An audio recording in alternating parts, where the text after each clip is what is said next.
दोस्तों, स्वार्थी यानी कि स्वयं का अर्थ। जो इंसान स्वयं का अर्थ जानना चाहता है, जो खुद को समझना चाहता है, क्या वो इंसान आपकी नजर में गलत है? हम जब भी किसी को स्वार्थी कहते हैं तो उसका मतलब तो यही होता है कि वो आदमी स्वयं का अर्थ समझना चाहता है। तो फिर वो गलत कैसे हुआ?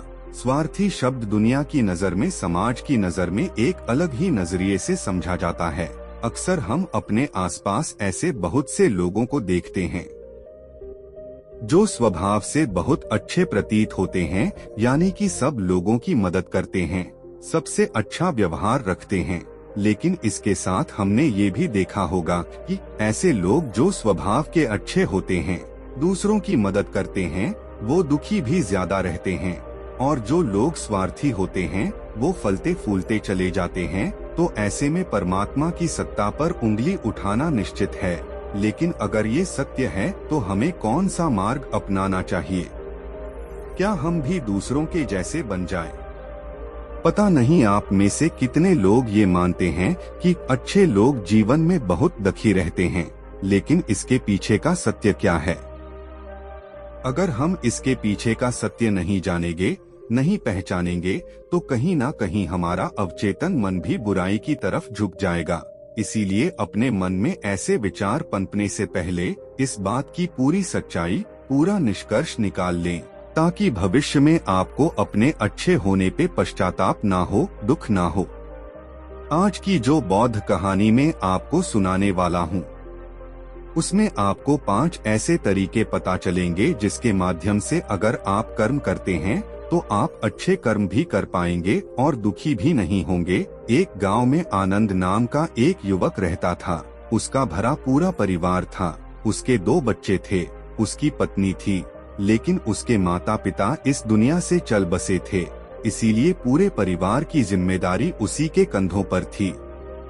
बच्चे अपनी पढ़ाई करते थे और उसकी पत्नी अपने घर गृहस्थी के कामों के साथ गाय, भैंस, बकरी इत्यादि का दूध बेचकर अपना घर चलती थी। और आनंद पहाड़ में पत्थर तोड़ने का काम में करता था। बहुत ही मेहनत भरा काम था। पूरे दिन काम करता तो रात को थककर घर पर वापस लौटता। लेकिन इतनी मेहनत करने के बाद भी अगर आनंद को गांव का कोई भी आदमी मदद के लिए बुलाता तो आनंद कभी भी मन नहीं करता था। उसके जीवन का एक ही सिद्धांत था, अगर मैं दूसरों की मदद करूंगा तो परमात्मा मेरा साथ देंगे, परमात्मा मेरे साथ कुछ बुरा नहीं होने देंगे। आनंद अपने इस सिद्धांत का पालन बहुत ही कड़ाई के साथ करता था। वह इस सिद्धांत पर इतना विश्वास करता था कि अगर कोई बाहर का आदमी उससे मदद मांग ले तो वो अपने घर का काम भी अधूरा छोड़कर उस आदमी की मदद करने के लिए पहुंच जाता था, जिसकी वजह से उसकी पत्नी बहुत परेशान रहती थी।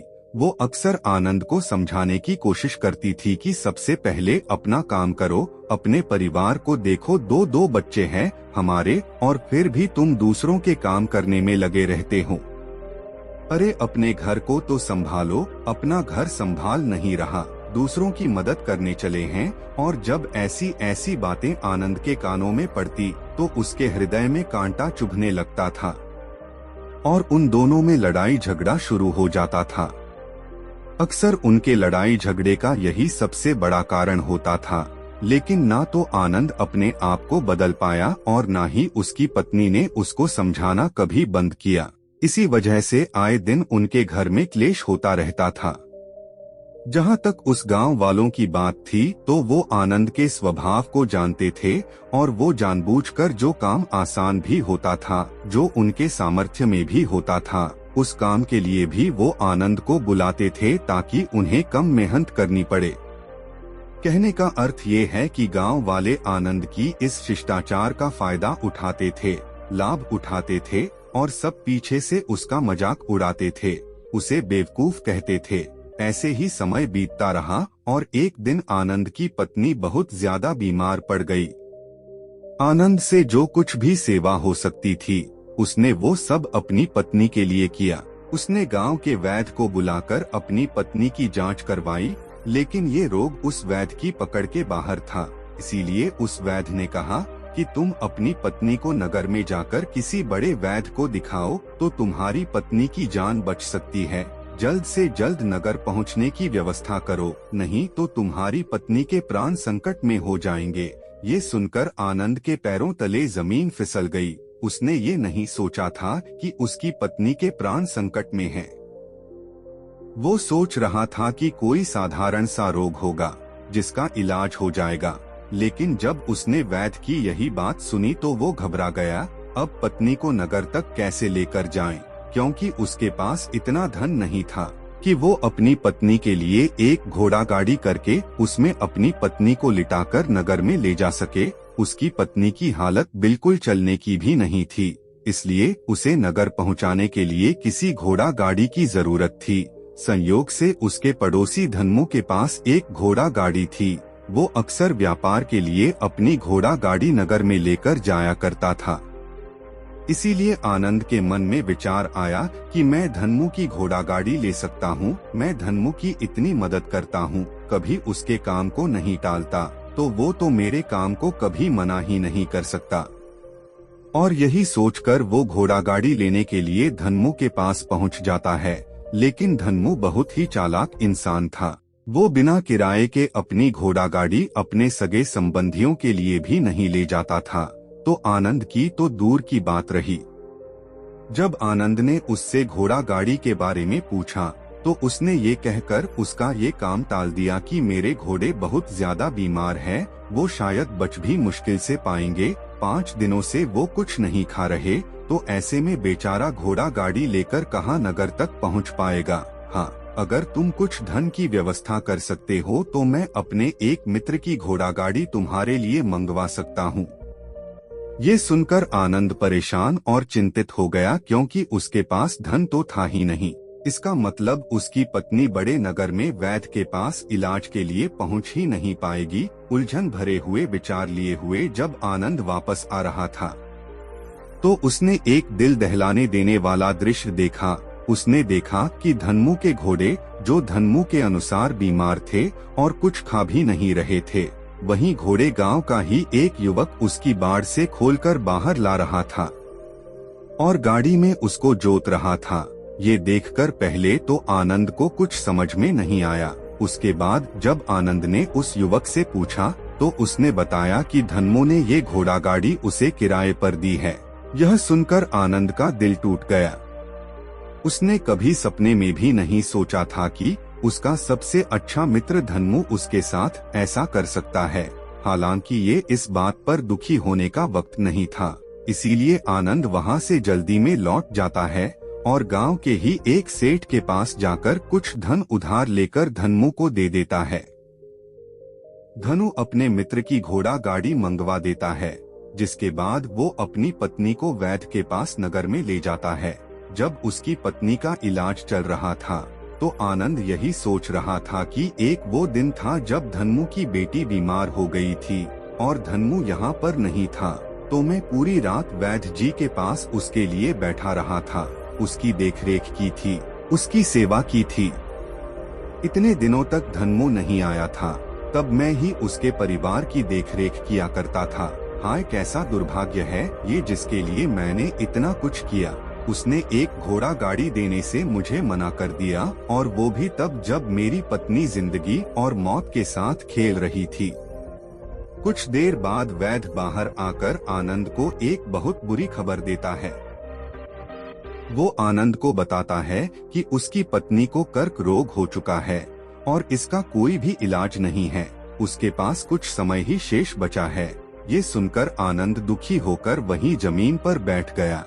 उसकी पूरी दुनिया उजड़ने वाली थी और उसे कोई रास्ता नजर नहीं आ रहा था। कुछ समय बाद उसकी पत्नी चल बसी और अब दोनों बच्चों की जिम्मेदारी उसके कंधों पर आ गई थी। लेकिन यहाँ पर आनंद के सारे सिद्धांत टूट चुके थे, उसके सारे भ्रम खत्म हो चुके थे। अब उसके दिमाग में एक ही बात थी कि अच्छा कर्म करने से परमात्मा साथ नहीं देता, बल्कि बुरे लोग फलते फूलते हैं, और इस बात का मैं सबसे बड़ा गवाह हूँ। ये विचार अक्सर उसके दिमाग में चलते रहते थे और इसी वजह से उसका मन धीरे धीरे संन्यस्त हो गया, देश दुनिया से दूर हट गया और एक दिन ऐसा भी आया जब वो अपने बच्चों को अपने रिश्तेदारों के पास छोड़कर इस देश दुनिया को त्याग कर एक सन्यासी बनने के लिए घर से निकल पड़ा। उसने गांव में किसी को कुछ नहीं बताया, किसी को नहीं पता था कि आनंद अचानक कहाँ गायब हो गया। सन्यास की दीक्षा लेने के लिए वो एक बौद्ध भिक्षु के पास पहुंचता है। बौद्ध भिक्षु उस समय ध्यान में बैठे हुए थे।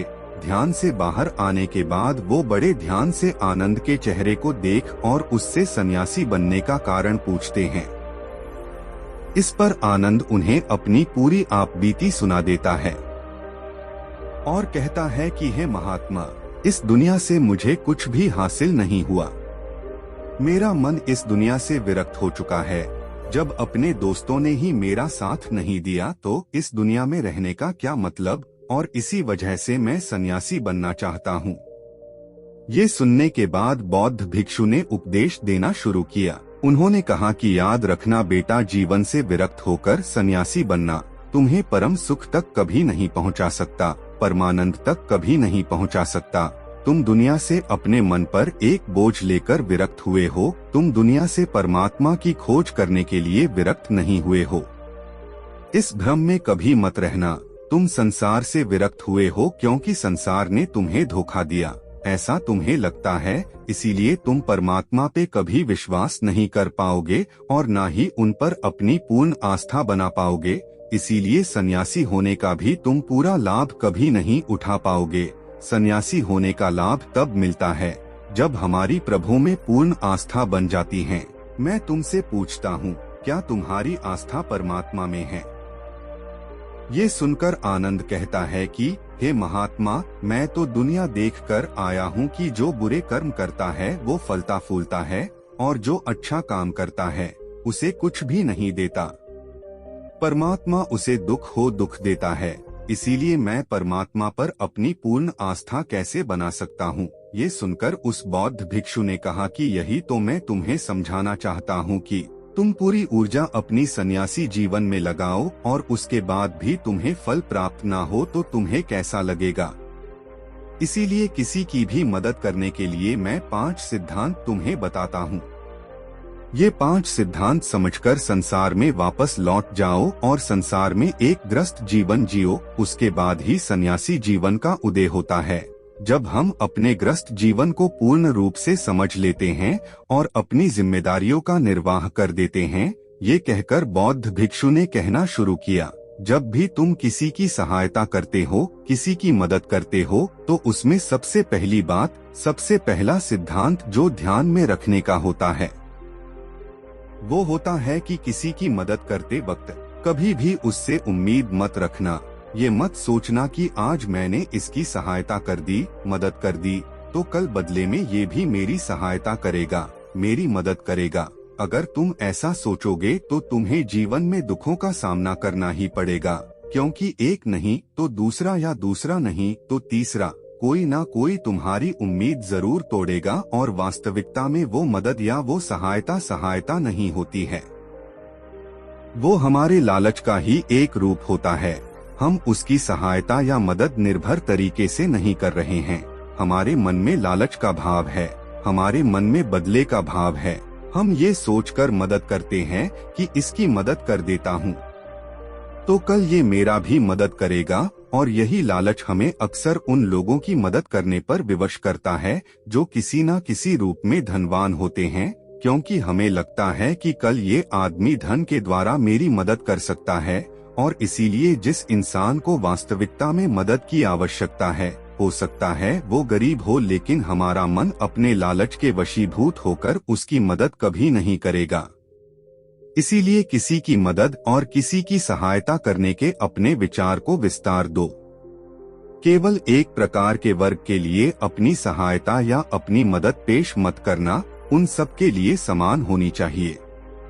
जरा सोचो, एक तरफ तुम्हारा मित्र हो जिसके पास धन है, संपदा है, और दूसरी तरह कोई गरीब औरत हो जो भूखी बैठी हुई है। तुम्हारा दोस्त तुमसे कहता है कि यार आज तो खाने के लिए अच्छे अच्छे पकवान मंगवा लो बाजार से, और दूसरी तरफ वो औरत तुमसे 2 सूखी रोटी मांग रही है, तो तुम किसकी मदद करोगे? कौन मदद का हकदार सबसे पहले है? सबसे पहले हमारा कर्तव्य बनता है कि उस औरत की भूख मिटाए, लेकिन अक्सर इंसान ऐसे नहीं सोचता। वो अपने दोस्त को तो खिला देगा, उसको तो बाजार से बहुत महंगी वस्तु मांगा के दे देगा, लेकिन किसी गरीब को उसकी भूख मिटाने के लिए पैसा या धन नहीं देगा। दूसरी बात जो ख्याल में रखने की है वो ये कि सहायता करते वक्त हमारा लालच कभी भी उसके साथ नहीं जुड़ना चाहिए। अक्सर हम जब किसी की मदद करते हैं तो हमारा लालच और हमारा स्वार्थी उसके साथ जुड़ा होता है और हम अपनी भविष्य की योजना तैयार करके उस आदमी की मदद करते हैं। हम ये सोचते हैं कि अगर मैं इसका ये काम करूँगा तो भविष्य में ये आदमी मेरा वो काम पूरा कर देगा, और वो सहायता, वो मदद बिल्कुल भी परमात्मा के द्वार को नहीं खटखटाती, क्योंकि वो लालच है।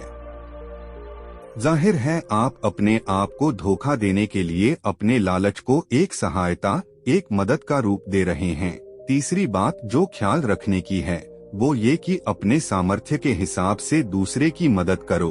कभी भी एक ग्रस्त आदमी को किसी की इतनी सहायता नहीं करनी चाहिए जिससे कि उसका परिवार और उसके बच्चे कष्ट में जीवन बिताएं। सबसे पहला फर्ज हमारा होता है अपने परिवार को सुखी रखना, उनकी जरूरतें पूरी करना और उसके बाद दूसरों की मदद करना आता है। लेकिन कुछ लोग दूसरों की मदद पहले करते हैं और अपने परिवार को तवज्जो कम देते हैं, जिससे कि परिवार में लड़ाई झगड़े आए दिन पनपते रहते हैं, और ये सब हम समाज में देखते रहते हैं अपने आसपास। अगली बात जो ख्याल में रखने की होती है वो ये कि अपना कर्म, अपनी जिम्मेदारियां पहले निभानी होती है। हम अपना कर्म, अपना काम छोड़कर पहले दूसरों की मदद करने के लिए चले जाते हैं, और जब दूसरा बदले में हमारी मदद नहीं करता तो हमारा दिल दुखी हो जाता है। हम सोचते हैं कि मैंने तो अपना काम छोड़कर उस आदमी की मदद की थी और वो आदमी मेरी मदद ही नहीं कर रहा है। इसीलिए अपना कर्म सर्वोपरि, अपना कर्म सबसे ऊपर, क्योंकि वही काम करने के लिए इस दुनिया में हमारा जन्म हुआ है। और सबसे आखिर में जो बात समझने की है वो ये कि परमात्मा की मर्जी से ही सब कुछ होता है। हमारा कर्तव्य है अपने कर्म को करते जाना। करनी धरनी तो ऊपर वाले के हाथ में है, इसीलिए जो कुछ भी होता है सब ऊपर वाले पे छोड़ दो। अगर तुम्हें कोई धोखा भी देता है तो ये समझ के चलो कि वो सब ऊपर वाले की करनी होती है। आप ये मान के चलो कि मैं करता नहीं हूँ, मैं तो एक माध्यम हूँ, करवाने वाला तो वो है। उसके सामने किसकी मर्जी चली। जब ये आस्था, ये विश्वास हमारे मन में पनपने लगता है तो हमारी सारी शिकायतें दूर हो जाती है, क्योंकि इस दुनिया में जो भी होता है अच्छे के लिए होता है, जो भी हो रहा है अच्छे के लिए हो रहा है, और जो भी होगा अच्छा ही होगा। चाहे हमारी बुद्धि आज वर्तमान में इस सिद्धांत को ना समझ पाए, लेकिन जीवन में कभी ना कभी किसी ना किसी मोड़ पर आपको जरूर ये एहसास होगा कि जो हुआ था वो अच्छे के लिए ही हुआ था। इसीलिए सारी शिकायतें दूर कर दो और बस अपना कर्म करते जाओ। अपने ग्रस्त जीवन को पूर्ण रूप से जियो और उसके बाद ही सन्यासी जीवन की नींव होती। इसके बाद बौद्ध भिक्षु ने आनंद को कहा कि वापस अपने गांव लौट जाओ, अपनी बेटियों को वापस लेकर आओ, उन्हें पालो पोसो, अपने बच्चों को वापस लेकर आओ, दूसरी शादी कर लो, लेकिन बच्चों का पालन पोषण अच्छे तरीके करो। ये सुनकर आनंद अपने बच्चों के साथ अपने गांव में वापस लौट आता है। गांव में किसी को खबर नहीं थी कि आनंद कहां पर गया हुआ था और वो क्या ज्ञान लेकर वापस लौटा है। लेकिन अगले दिन सुबह सुबह गांव वालों ने आनंद के चेहरे पर एक अलग ही चमक, एक अलग ही आभा पाई। दोस्तों, उम्मीद करता हूं कि आज की वीडियो आपको पसंद आई होगी। अगर वीडियो अच्छी लगी तो मेरे चैनल को सब्सक्राइब करें। कल फिर मिलते हैं ऐसी ही एक नई कहानी, नई सीख के साथ। तब तक के लिए धन्यवाद। नमो बुद्धाय।